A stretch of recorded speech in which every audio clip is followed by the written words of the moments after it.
Hemos conversado bastante, Marce, el domingo, el lunes en la madrugada, porque nos tocó estar aquí hasta la madrugada, así es. con los datos de el recuento rápido de votos de la Fundación Jubileo, y bueno, y lo que se vino produciendo después y se vino registrando. Hay un retraso ciertamente, hubiera sido muy bueno que esto se cierre ya a la brevedad posible. La Paz y Santa Cruz se retrasaron para quitar la incertidumbre que todavía permanece. No hay cómputos oficiales, pero lo que se ve en los datos al 98 y 74 es incontrastable. Habrá que esperar qué es lo que pasa mañana. ¿Cómo ves tú la configuración de lo que está pasando con estas vigilias y protestas en el país?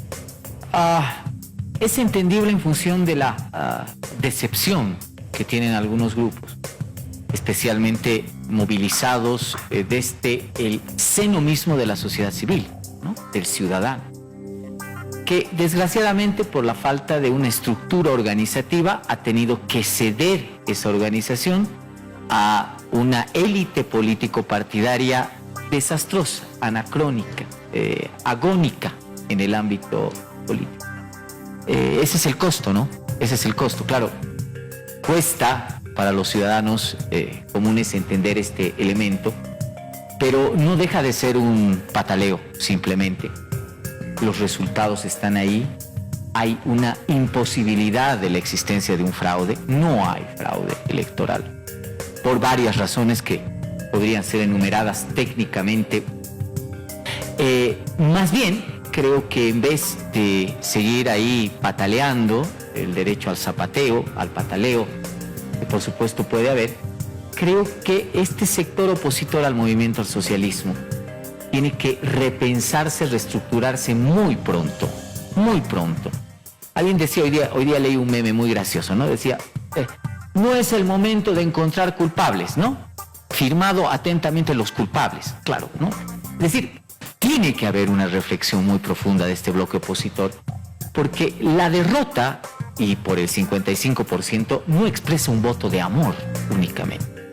No expresa un voto duro, no expresa solo un voto fidelizado.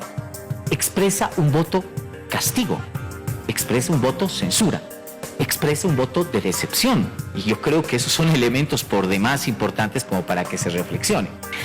Yo pienso que don Juan ha expuesto nítidamente, concuerdo con esos tres elementos: la desastrosa gestión de Áñez, la parafernálica y horroroso papel que cumplieron los partidos políticos antagónicos al MAS, ¿no?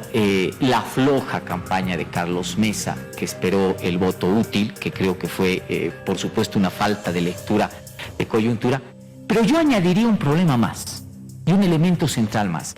Cuando uno hace la revisión de los datos de la votación del Departamento de La Paz, ¿De La Paz? A ver, vamos a ver La Paz. De especialmente los municipios, el municipio de La Paz no, porque lo gana Comunidad Ciudadana, pero de manera muy estrecha. Ahí está La Paz, 68-25. Bueno, pero cuando uno revisa, por ejemplo, la votación del Alto, se va a encontrar con una votación histórica. 80%. 80% de los salteños votaron por el MAS en esta elección.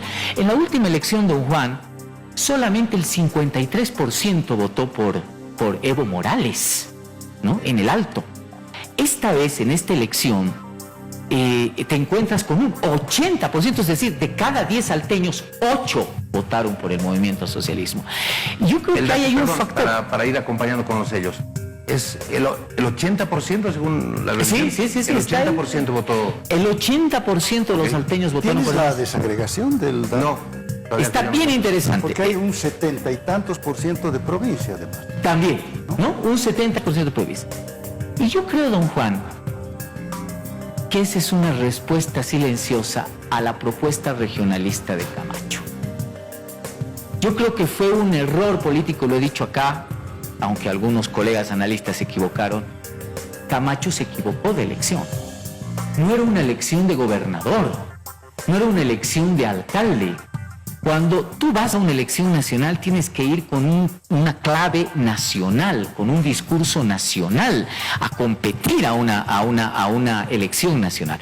Claro, es cierto, lo que dice don Juan es completamente cierto. Camacho ha cumplido su objetivo absolutamente personal. Tiene una bancada, es probable incluso que pueda capturar los senadores del área oriental que ha obtenido Comunidad Ciudadana, incluso la bancada de Tarija, es cierto. Pero el gran problema es de que en el fondo Camacho ha tenido dos errores centrales. El primero es de que no ha logrado desplazar al MAS de Santa Cruz. Es decir, ganar por una diferencia de 9, 8 puntos no es una victoria contundente. El MAS le ha sacado 2 senadores, le ha empatado en el ámbito de representación senatorial. El MAS ha bajado su votación en Santa Cruz, pero no de forma dimensionadamente grande. Y lo peor, ese discurso regionalista de Camacho le ha devuelto a La Paz, el protagonismo y la centralidad en la decisión de los asuntos políticos por ese voto corporativo y ese voto mayoritario. Es decir, imagínate eso, ¿no? En un discurso aparentemente donde se trataba de reivindicar el papel fundamental de Santa Cruz en la vida política y luchar contra el centralismo y por supuesto una posición regional, ha recibido una respuesta boomerang. Y La Paz con ese cerca al 70% que ha sacado el MAS le ha dicho no, los temas políticos van a seguir siendo resueltos en La Paz, ¿no? Claro, ahora por eso el Comité Cívico y Camacho dicen fraude. Es decir, aparte de este desconsuelo, a mí me parece una coartada, ¿no? Como para dispersar un poco esa responsabilidad y esa lectura que indudablemente existe. ¿A esa responsabilidad usted coincide? Un comentario antes, si me permiten, solo. Sobre estas protestas, sobre estas denuncias, ¿no? Hay una arista muy visible que tiene que ver con la irresponsabilidad de quienes están generando esta incertidumbre respecto a un posible fraude. Digo irresponsabilidad porque si tienen las pruebas, bien, preséntenlas frente al órgano jurisdiccional que es el Tribunal Supremo Electoral. Preséntenlas y entonces el Tribunal Supremo Electoral las analizará, las debatirá, ordenará las investigaciones correspondientes. No hacerlo es de una gran irresponsabilidad, porque no solamente están poniendo en tela de juicio el voto, sino están utilizando un sentimiento que hemos acuñado hace un año, un sentimiento de absoluta desconfianza, un escamoteo escandaloso de nuestra voluntad popular. Y por tanto hay una desconfianza respecto a las autoridades, respecto a lo que hacen o dejan de hacer los partidos. Bueno, entonces hay esta primera arista de irresponsabilidad peligrosa. Hay una segunda arista, que es lo que la destaco con mayor riesgo, ya en el mediano o en el largo plazo, ¿no? Que es la respuesta de los perdedores, pero desde una visión excluyente, desde una visión medio racista y sobre todo desde una visión contraria a lo popular. Les decía hace un momento, subestimar al MAS significa no tomar nota de esta importantísima representación social y territorial que apareja el MAS. Y entonces, claro, ahí tenemos gente conservadora, ultraconservadora, que está saliendo a las calles, que no quiere reconocer que lo popular en su mayoría ha ganado la elección y que estamos frente a la constitución de un gobierno que va a expresar ese bloque popular. Ya veremos si lo expresa o no, ya veremos si corrige o no los gravísimos errores que llevaron al vaciamiento de ese proyecto. Pero ese proyecto representa lo popular y nos guste o no, lo popular está retornando al primer protagonismo del Estado y del gobierno. Yo saludo ese triunfo, pero resulta que hay varios bolivianos, varios dirigentes, varios activistas que están asustados frente a lo popular y que están tratando de negar lo popular. Cuidado, esto es inaceptable y creo que deberíamos asumir una pedagogía democrática. Yo me siento como parte del bloque contrario al MAS y por tanto me siento como parte de la gente que ha sufrido de una derrota, ¿no es así? Pero tengo que asumir los datos del voto nacional, tengo que asumir con cierta profundidad los contenidos de ese voto y tengo que obrar en consecuencia con mucha tranquilidad, Hablaremos tal vez después de qué es lo que va a pasar inmediatamente luego de la posesión. Pero bueno, entonces esto es lo que yo quería decirte. Y tu pregunta iba más hacia... Es el tema Camacho, lo que planteaba Marcelo a propósito. No, tiene la razón... Del discurso regional que sale desde Santa Cruz y recibe, al parecer, esta respuesta desde el occidente. Es que yo les decía, Camacho tuvo una emergencia nacional cuando asumió la defensa del voto de todos los bolivianos. Sí, cuando trajo la carta. Habló desde Santa Cruz al conjunto del país. No te digo primera vez, pero bueno, la coyuntura era fundamental y entonces fue una vez protagónica en la que desde Santa Cruz mató la agenda política. Se interpela al conjunto de Bolivia y lo interpela en una causa democrática absolutamente justa. Dejó de hacer eso Camacho. Ya en la campaña se lo veía con nulas capacidades de volverle a hablar al país. Yo recuerdo que finalmente el discurso, dejando ahí el gobierno de Dios, olvidando que el Señor, el Supremo Creador, tiene pues cositas cósmicas más importantes, ¿no? Que dedicarse al gobierno de Bolivia, ¿no? ¿Cuál gobierno de Dios? Bueno, más allá de esto, lo que nos dijo reiteradamente es que nos iba a trasladar el modelo cruceño. Por Dios, o sea, resulta que todos tenemos que volvernos Santa Cruz. No sé si todos tenemos que quemar nuestros bosques, no sé si todos tenemos que volvernos agronegocios, tenemos que promover los transgénicos. Exactamente. Bueno, entonces no es este el proyecto nacional. Está muy bien, hay muchas cosas positivas en ese modelo, pero la élite detrás del modelo, pues es la élite más conservadora, ¿no? Tan conservadora que no tuvieron el menor empacho de acompañar con gran entusiasmo a casi todas las dictaduras militares, ¿no? Y fueron pues los grandes promotores de este modelo neoliberal, que es el hermano mellizo del populismo autoritario, porque se retroalimentan. El MAS fue la respuesta el año 2006 a ese modelo neoliberal que naufragó, pues, que le trajo más exclusión, más miseria, más pobreza, más dependencia al país.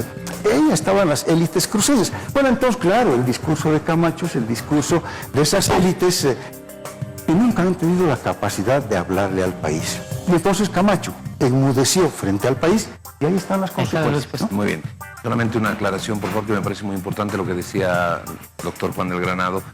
Tenga mucho cuidado con lo que está circulando. De verdad que hay que tener mucho cuidado. Hoy me mandaron un video de Potosí, de que se habían encontrado algunas actas por acá, por allá, cuando ese video correspondía a lo que ocurrió en octubre del 2019, el octubre del 2019. Entonces, claro, hay gente que está alimentando, miren, dicen que encontraron esto en este momento, y no es cierto. Así que tengan, por favor, mucho cuidado, porque hay demasiada desinformación y hay demasiada gente que está haciendo circular cosas que no son correctas, y en este momento eso se torna muy peligroso. Y una desconfianza esta que les decía, ¿no? Esta herida tan reciente del fraude del año pasado, ¿no? Del manoseo del año pasado. Entonces, están jugando con un sentimiento que, no, tenemos que decirlo con claridad. Hay pruebas, tráiganlas, preséntenlas, el Tribunal Supremo Electoral tendrá la palabra. Además, violando algo que es fundamental, ¿no? El principio. El principio de la movilización del año pasado fue el respeto al voto ciudadano. Hoy hay un voto ciudadano, el soberano se ha expresado, le ha dado a un partido político la mayoría, una amplia mayoría. Esa mayoría se expresa en 26 puntos de diferencia en relación al segundo. No estamos hablando de 5, de 10, de 15, estamos hablando de 26 puntos de diferencia en relación al segundo. Es un triunfo contundente. Hay que dejar de patalear y yo creo que las oposiciones al MAS tienen que empezar a repensar su papel. Cuidado, se venga un coletazo. Solamente un detalle de lo que se nos viene, Jorge, mi estimado doctor. Está pensada la posesión, mañana vamos a saber seguro con certeza o más, con más claridad el sábado, si es que la posesión va a ser entre el 10 o el 15 de noviembre. La posesión de Luis Arce Catacora como presidente constitucional del país. Existe en la ley de convocatoria a elecciones un elemento central. El órgano electoral, después de 48 horas de la posesión del nuevo presidente, tiene la obligación de convocar a las elecciones subnacionales. en un plazo no mayor a 120 días. Saquemos cuentas. Sí. Lo que hablábamos aquí el lunes del saquemos caso. cuentas, las elecciones se llevarían entre la quincena o la segunda quincena de marzo del próximo año. Muy bien. Si hacemos cuentas también en el orden que tiene un cronograma electoral, las candidaturas a los gobiernos subnacionales tendrían que ser presentadas máximo hasta la segunda semana de diciembre o la primera semana de enero, que es el plazo de 90 días previo para el proceso electoral. Las candidaturas. No hay tiempo para el lloriqueo. O sea, no sé si me dejo entender. Sí. El 15 de diciembre ya tendrán que estar armadas las candidaturas a alcaldes, a concejales, a gobernadores, a asambleístas departamentales. Y si el sector opositor, que en algunos lugares ha quedado absolutamente golpeado, no se repiensa y no reflexiona rápidamente y corrige los errores y no tiene una adecuada lectura de la coyuntura, puede recibir mayores sorpresas que las que ha recibido el 18 de octubre. Ese sería un consejo a los sectores opositores al movimiento al socialismo. Muy bien.